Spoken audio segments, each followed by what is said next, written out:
तो अध्याय 3 के श्लोक 17 में बिल्कुल क्लियर कर दिया कि परंतु जो मनुष्य आत्मा में ही रमण करने वाला और आत्मा में ही तृप्त तथा आत्मा में ही संतुष्ट हो, उसके लिए कोई कर्तव्य नहीं है। यानी जो आत्म ज्ञान में स्थित होने के लिए अग्रसर हो गया, जो आत्म ज्ञान को प्राप्त करने के लिए चल पड़ा, या जो आत्म ज्ञान को प्राप्त कर चुका है, उन दोनों के लिए कोई कर्तव्य नहीं है। यानी कि उनको किसी मंत्र की, जंत्र की, तंत्र की, किसी पूजा की, पाठ की, किसी व्रत की, किसी उपवास की, किसी तीर्थों में जाने की कोई जरूरत नहीं रह जाती, क्योंकि वो उस चीज को प्राप्त करने जा रहे हैं जो सबका मूल है। यानी एक किसान जब कोई पेड़ उगाता है तो वो सारा पानी जड़ में ही डाल देता है, उसे वो पानी पत्तों में, टहनियों में डालने की जरूरत नहीं रह जाती,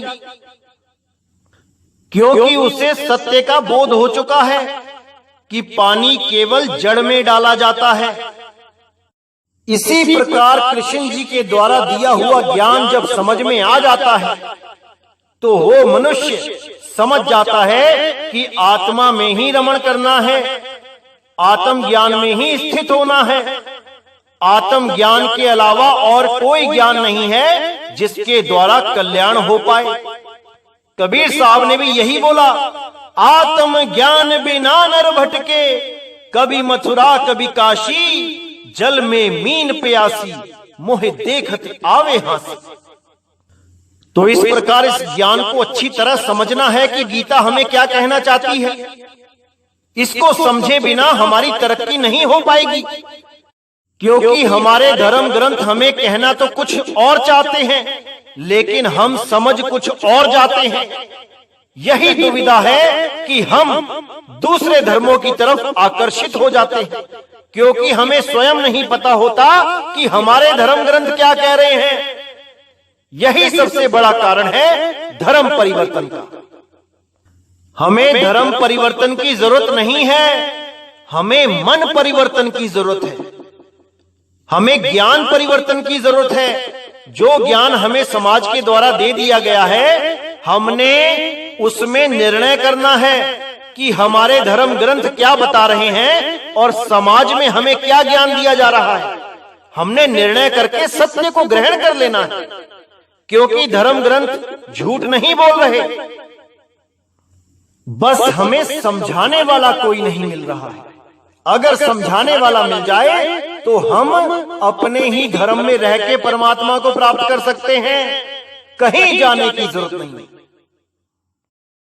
तो आगे 18वें श्लोक में बिल्कुल क्लियर कर दिया कि उस महापुरुष का इस विश्व में ना तो कर्म करने से कोई प्रयोजन रहता है और ना कर्मों के ना करने से ही कोई प्रयोजन रहता है। किस महापुरुष का? जो आत्म ज्ञान को प्राप्त कर चुका है या आत्म ज्ञान को प्राप्त करने के लिए तत्पर हो चुका है, जो कदम बढ़ा चुका है। वो दोनों ही महापुरुष की श्रेणी में गिने जाते हैं, क्योंकि वो सत्य को प्राप्त करने के लिए निकल पड़े हैं। तो साफ बोला गया है कि उस महापुरुष का इस विश्व में ना तो कर्म करने से कोई प्रयोजन रह जाता है और ना कर्मों के ना करने से कोई प्रयोजन रहता है। यानी कि वो कुछ करे तब भी ठीक है, ना करे तब भी ठीक है, उससे कोई फर्क नहीं पड़ता। तथा संपूर्ण प्राणियों में भी इसका किंचित मात्र भी स्वार्थ का संबंध नहीं रह जाता। यानी वो अब स्वार्थी नहीं रहता कि किसी से कोई लाभ लेने की कोशिश करे। सर्व समाज को, सब जीवों को एक दृष्टि से देखने लग जाता है, क्योंकि सब में उसको रमता राम दिखाई देने लग जाता है।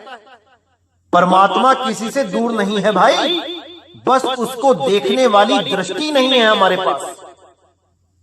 तो यहां पर बिल्कुल क्लियर कर दिया कि आत्म ज्ञान ही सर्वोच्च ज्ञान है, ना कि शरीरों की पूजा।